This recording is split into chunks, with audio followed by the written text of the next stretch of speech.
Good morning, everyone. We're about to bring you the latest COVID-19 UAE updates. However, if you found this podcast through an article, which so many of you are doing, please hit that subscribe button wherever you get your podcasts so you can get your Dubai news daily. Good morning, Dubai. Welcome back to the Lovin Daily, where I take you through the top 10 news stories that everyone in Dubai is talking about. It is the Sunday after the long weekend. We could not be more excited to be here with you this morning. Woo! Finally, Simran, you've been gone for way too long. I know, I've been gone for a month and it was just a roller coaster and I don't know. Charter jets and quarantine. You have stories to tell. I do. I'm honestly allergic to flights after my whole episode with this flight bans and stuff, but yeah. Allergic to flights, you still had a pretty little good traumatized. That was my last flight, and I have to say, my last flight was a banger, but no more flights after because this. You knew it was going to be your last flight for a very long time. Yes, no more flights for me. Guys, we're here also with Mariam, Take Us Live. Good morning, Mariam. Good morning. She has been an absolute trooper for all of Eid. How are you feeling? Probably one of the few people in the country to continue to work. I'm good. I'm actually doing good. I enjoyed working and all of that. Because I was half days, not full days. So. We have a workaholic right here. Not that much. No. Like when you're fresh out of uni, Yeah. you just sit in the house like, now what? You gotta do something, you know? Well, when you're 10 years into your job, you do the very same. I sit at home being like, now what? I should go out, live my best life, but if I can slog for a day, I'm very happy to. How was your Eid break? I saw you were up to a lot of fun. My Eid break was fantastic. So I was gone for like 12 full days and I had birthdays to celebrate. So I had my boyfriend's birthday, my mom's birthday, and then I saw some friends. I did lots of nice things. Yeah. Before I get into a brag about mine, let us know what you guys got up to for yours. I brought my mom to the tallest infinity pool in the world. Ooh, fancy. It was fancy. It's that one that's like all over Instagram, it's all over TikTok, it's all over Reels. Oh, yeah. And I have to say, the views were just like, we see views all the time. I've been up the top of the Burj Khalifa, I'm sure many of us have. This one was just spectacular. So it's the Address Beach Resort, the pool. This is not, by the way, a paid shout out. I paid for it. But it was really, really nice because you can see on a clear, like we went up and the day was perfect, and you can see the palm fronds from up high. Like I've never seen that view before, and you can see the whole way down to the Burj Khalifa from the top of the Dubai. Like it was just phenomenal. You know what, Casey? You deserve this, and your mom deserves this. Very deserved. Well deserved. I don't know about that, but you know what's funny about this pool is because it's all over Instagram, because it's all over TikTok, the number of people. So you can only go there if you're a hotel guest. So you go there and we got our pool bed for the day. The Instagramming photography ongoing there is just I mean, it's a lot. Have you even been there if you haven't taken pictures? Yeah, it's true. It's like because it's like one of the most phenomenal views you'll see, and like there's an area that you're actually not meant to stand. Okay. But it's clearly the best shot, and my bed was right in front of that. Ooh. So I was just like watching like every it was nearly like a cat and mouse game with influencer and bouncer because like I don't know if they're influencers, but there are people that wanted to take a nice picture for the gram. Yeah. They would like walk up to they didn't know they weren't allowed to take photos there. They'd walk up, bouncer would stop them at least 7 times in one day. It was just like, you can't stand there. Okay, take the photo. So it was that. But if you're looking for a phenomenal view, I would suggest to go. The amount of places they do that, and you really have to play that game with the bouncers. Like, we take all the pictures you can get before the bouncer comes, and then delete that picture. Okay, I'm deleting. We don't really delete it. Guilty. Oh, these girls, they were, and mainly girls, they were like, get the photo before I have to move. But, you know, I was quite fortunate to have a fantastic break. I know a lot of people, this was Eid, but some people kind of, it wasn't the massive celebration because obviously with ongoing troubles and everything. But before we get into Israel and the atrocities going on, Simran, I've missed you so much. Oh my God. I wish I could say the same. Just kidding. Just kidding. I missed you so much. She's honest. You No, can't fault her honesty. No, I swear, I really missed you so much. Well, I missed you on the show. Okay. Well, but you went home. I went home and I stalked you every day. I was showing my mom, like, look at her. Look at her. She doesn't look complete without me. It's a two-person show. It's a two-person show. Yes. So you went to India and you documented your return journey because it wasn't the return journey you'd expected. Oh yeah. So I was very lucky enough to get myself on a charter flight, and it was very expensive. It's not like, oh my god, there you go. It really broke my soul to pay for that charter flight, but yeah, just had to come back because I live here alone. So I thought it's the best decision to come back and take care of everything before everything turns into a mess. Because you really don't know how long the flight ban is going to stay for. And do we have any more information on that? Because the last I heard before I went away for Eid and switched myself off to news was the fact that they were flights were going to be closed there was no foreseeable, the foreseeable future, and they gave no date. Is there an update on that? So, obviously there are just from the grapevine you hear stuff, and all I heard was maybe by June they will be opening up visas to all the countries, or mid-June or something, but really depends on the situation in India and all the other countries that have had a travel ban imposed on them. It really depends. And honestly, Dubai, the UAE is doing it to keep its residents and citizens safe, but then there are people that are UAE residents stuck in a lot of the countries that the travel ban is imposed in. So it's so difficult, in one side you have to be cautious, on the other side there are people wanting to return home, so it's a big thing. And I know of so many people that are stuck there that want to return and can't really pay for the charter, or now even the rules for charter flights have become so strict. It's just chaotic. Yeah, and I think, following India, then I think Nepal, Bangladesh, Sri Lanka, there are other countries with the travel bans imposed on them to fly into the UAE. And I think other countries, now that we're vaccinated, there's a lot of residents here who are looking to travel for the summer months. Yeah. And it's a big topic of conversation. People are saying, well, look, I'm vaccinated. Can I not go home? Look at Simran's tale and take that. She travelled home thinking it was fine. Yeah. And flights got cut. So if you're thinking of traveling, just, we know that the countries are opening up, but things can change on the daily. They're changing so much. So if you are planning to travel this summer, it doesn't matter what country you're going to, bear in mind, things can change at any moment. So I would save save your flight planning for a little bit longer. It's very tricky though, because obviously parents and kids are here for the summer. So they have the free time. But let's hope things get better for the world. Anyway, moving on, our stories. Speaking of, like I said, it's been Eid. It should be a time for celebration. But I think that this Eid in particular, just the general conversation ongoing in the UAE is one of concern for obviously the situation in Israel, in Palestine, for all the people there. So we're going to be talking about the fact that UAE Airlines have halted flights to Israel. Also that the UAE is expressing their condolences to all victims of the Israel and Palestinian conflict.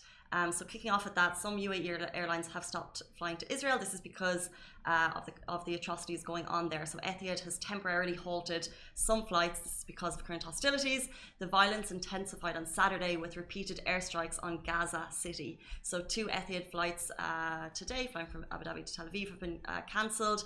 Now Etihad has said they're monitoring the situation in Israel and Palestine and continue to maintain close contact with authorities and security intelligence providers. Now, Etihad aren't the only ones. Fly Dubai, also international airlines, have all cut flights or altered routes or temporarily cut flights as we see the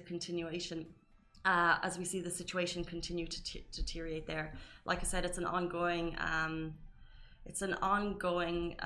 hostilities that I think have been keenly felt by people here in the UAE. There's a lot of talk on social media, a lot of support going out. There's a lot of ways that you can help if you need to. I think there's a lot of victims there, and the UAE is kind of standing in solidarity. However, they're also expressing their condolences for all the victims there, and also asking for end to the violence. There was talk of a ceasefire. However, I believe after the talk of the ceasefire that was meant to be on Friday, the violence continued, and we actually saw some of the worst violence there in a long time on Saturday. So we're hoping that ceasefire can happen and that they can actually stick to that. Yes, and also the UAE is completely like they've given their statements, and we're going to be reading one of the statements now. Now, the UAE's foreign minister expressed his condolences to all the victims of the Israel and Palestine conflict. Now, in a statement, His Highness Sheikh Abdullah bin Zayed Al Nahyan, Minister of Foreign Affairs and International Cooperation, expressed the UAE's concern over the escalating Israel-Palestine tension and offered condolences to all victims of the violence. Now, His Highness Sheikh Abdullah, the UAE's foreign minister, conveyed that the UAE is alarmed by the escalating spiral of violence in Israel and Palestine, and we express our condolences to all the victims of the recent fighting and join others in calling for an immediate cessation of the violence and hostilities. He further added, the events of the past week have been a somber reminder of the urgent need of peaceful dialogue and reconciliation. We reflect on the promise that the Abraham Accords hold for the current future generations to live with their neighbors in peace, dignity, and prosperity. Sheikh Abdullah concluded by saying it is the true mark of leadership in this moment of crisis to refrain from provocations and reprisals and instead to work towards a de-escalation of tensions. And Casey, like just the other day, I read something on social media. It was just a very generic post on the common man. The common man just wants to live an honest life, earn an honest living, just wants shelter, food. They don't have space and the time for, war or worrying about religion or politics. They just want to live their life. So this really affects the common man. Like, it doesn't affect those who are rich and who can get away with it. It's the common people that are getting affected with all these conflicts going on from all the sides everywhere around the world. So it's just so heartbreaking to see what people have to suffer as a result of just political propaganda and religion and all of that. 100%. I think we're seeing when you see a death toll rise, it's horrific. When you see children involved in that death toll who are trying to just live a life with electricity, water, it's really hard. It's really shocking. And we're seeing hundreds and hundreds of message of support on social media, and that's just to kind of gain awareness for the cause. But I think just knowing that UAE officials are getting involved along with American, Egyptian, all for the purpose of de-escalating the tension in the region. I think that's kind of what everyone wants to see right now, because it's been ongoing for obviously years and years and years, 7 years of violence in a nutshell, and then getting worse in the last couple of days. Everyone's just hoping for the violence to end because we can't see the death toll rise any further. It's too sad. Lovin Extra is here. This is the new membership, and while absolutely nothing changes for our readers, extra members get access to premium content, exclusive competitions, and first look for tickets and access to the coolest events across the city, and Lovin merch. If you subscribe right now, a very cool Lovin Red Eco Water bottle will be delivered to your door. If you have any questions on that, leave them in the comments below. We love, as always, to read your comments after the show. Instagram, we see you. Thank you for tuning in. Facebook, heaps of comments coming in this morning. So thank you all for tuning in. Good morning, good morning. We're going to move on to our next story. Floyd Mayweather has filed a 440 million dirham lawsuit, and this is for the Logan Paul fight that he was meant to go up against in Dubai that never happened. So now it's Floyd Mayweather's representatives, it's his company, Mayweather Productions, is suing PAC Entertainment Worldwide for allegedly breaching a contract for his fight with YouTuber Logan Paul, which was meant to happen in Dubai. And if you're into fighting, actually, I wish Alibaba was here because he loves this stuff. According to DMZ, Mayweather Promotions wanted 440 million in damages due to what was presented to Mayweather before he signed a deal with PAC Entertainment Worldwide. So the first fight was meant to take place on March 25th. There was meant to be a cash installment of 110 dirham. It didn't happen. The fight's not happening in Dubai. It's been moved to June 6 in the States, I believe. But Floyd Mayweather representatives want the money for the flight that never happened because he was promised something. I don't fully understand the contracts, but obviously there's something there. It was meant to happen. He was meant to get a certain amount of money. He never got it, but the fight's still going ahead, which is interesting. The tea. Interesting. Do you follow YouTuber Logan Paul? Yeah, well, just the YouTube dramas in general. No, I stay away from drama, just office drama. Well, what? Care to elaborate, or I don't know? No, Yana, you care to elaborate if you're watching, Yana? Yana? I don't know. Yana and Simran have a thing here. So you don't follow the YouTube dramas? No. So neither do I that much. However, but it's just so interesting. So Logan Paul is a YouTuber who is about to make hundreds of millions of dollars from a boxing fight with an undefeated with one of the best fighters in the world. How on earth they were going to come together and fight? But they were going to make massive amount of money for it from a guy who is very skilled at creating content and YouTube titles versus one of the best fighters in the world. How they thought that, but it's still going ahead. I 100% want to watch this because obviously Floyd Mayweather can pound him to a pulp if he wants. I'm scared for Logan. But he's doing it. You do it, Logan. Do it for the money. You get this. They get paid for it, right? This fight was good. Like, it's a charity. Is it charity? Is it? No, I don't know. No, these fights are. There could be some of it going to charity. I'm not sure, but like in general, these fights hundreds of millions of dirham. This is $440 million. It's our AED dirham, so I think it's $110 million. That Floyd Mayweather was expecting for the fight. That's one person. These, because they streamed them. They get the streaming rights. If anyone would like to sell up and buy the streaming rights, we're available. They stream them all over the world, and people will pay, all of you, like Logan Paul's supporters will pay like $30 or something, correct me if I'm wrong, to watch that specific fight. If he has millions of followers, they'll all pay for it. They make so much money. You know what, YOLO, life beats you down one way or the other, so might as well get beaten up by Floyd Mayweather, you know. There you go. Might as well. Logan Paul has been through it with the beatdowns online, so. Oh yeah, that's true. There was a lot with Logan Paul. There's a lot. But talking of beating down, we feel beat right now, coming out of a 5-day weekend. I know I do. Coffee. Yeah. I have my vegan yogurt. YOLO starts the week. These health fanatics. But Yana's here to fight me. Oh, that's interesting. Who's gonna pay to watch Yana and me fight? I hope nobody. That's just not. No, we are against violence here. Please. But if this would be a controlled arena, because it was meant like Etihad Arena. They do these fights quite regularly. Okay, well, tune in for a fight between Yana Do you wanna come in here? We just need to, because like I think Yana has it in power, but Simran has it in scrappiness. What? In the left corner.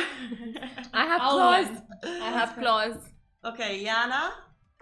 Thank you. Hi. Simran. Okay, let's vote. Who's gonna win? I have nails. Who would you pay to see in a fight? Maria. I have nails. Who would you win? Who do you think would win? Who do you think would win? With no offense to both of you. When you start a sentence with no offense to both of you, expect offense. Yeah. It's okay. I feel it's gonna be bad. But I'm gonna vote Yana. Sorry, Simran. Next time. Ouch. I'm gonna go with Simran. She's going to be on the ground, like scrapping you out or something. I just think that she's got you. I really do. Oh my god, anyway. Casey, you're the real one. Mara has the height over you. No one likes you, Mario. Oh, those are just heels. We are the same height. No, I'm a little bit taller than you. Okay, whatever. Anyway, moving on. If you would like to see the Simran Yana fight, if more than 1,000 of you say that you're interested, we'll make it happen. So please. We will. I'm down. Give us something to do this summer. Yeah. She doesn't know what's coming, but it will be the event of the summer coinciding with the next.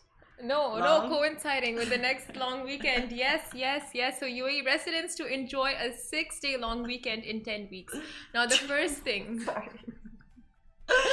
Did anyone just hear that title? Could you please? I love the optimism. Okay. UAE residents to enjoy a 6-day long weekend in 10 weeks. You know, I saw the date and I'm like, how many weeks to this? I counted myself. 10 weeks. 10 weeks. I have big plans. Traveling again. Never. 2.5 months, 10 weeks. Okay, I'm down with that. It's Sunday, we're excited. Months, yeah. Yeah. We have all of July, we have a little bit of May, we have June, not July, like it's mid-July. But anyway, the first thing that we all think of as we come out of a long weekend is, when is the next long weekend? 100%. Yeah. I was Googling it. What were you Googling? When is the next long weekend? Were you? Well, I have the answer for you, Casey. It's 10 weeks. Yeah, it's 10 She weeks. told us. So us UAE peeps can expect a 6-day long weekend after 10 weeks around Monday, July 19th on the occasion of Eid al-Adha, but the dates once again will be subject to moon sighting. But if the dates go as per prediction, then private and public employees could get to enjoy 3 days off plus the 2-day weekend. So that's basically July 19th until July 24th. And like, I'm thrilled. I'm counting the days. Is that 10 weeks away? It is, I counted. Or maybe I counted wrong. That's, you know, I love that because I was speaking to a teacher and last night, and he was saying, I don't mind going back to work so much. It's the last term and I'm off on the 1st of July. Yeah. But actually that break is going to break up the summer quite nicely. It is, isn't it? Yeah. Yeah. But you know the funny thing about holidays, no matter how much you get of it, it's just never enough. Like, it could be a 3-day long weekend, it could be 2 weeks off, 3 weeks off. It's just like when you come back, it's like, oh, did it just end so fast? Where did the time go? 100%. Holidays are never long enough. However, and I just got, and I'm the person that wakes up early, I just got into waking up late. So like yesterday morning I slept until 11, I have to get up early. But I've just gotten into it. However, I do like a routine. I mean, yeah. I do like I would never go to the gym on holidays. I do like having a routine and just like living a bit of a normal life. Like I lived my best life for 12 days. I couldn't do that forever unless I was loaded.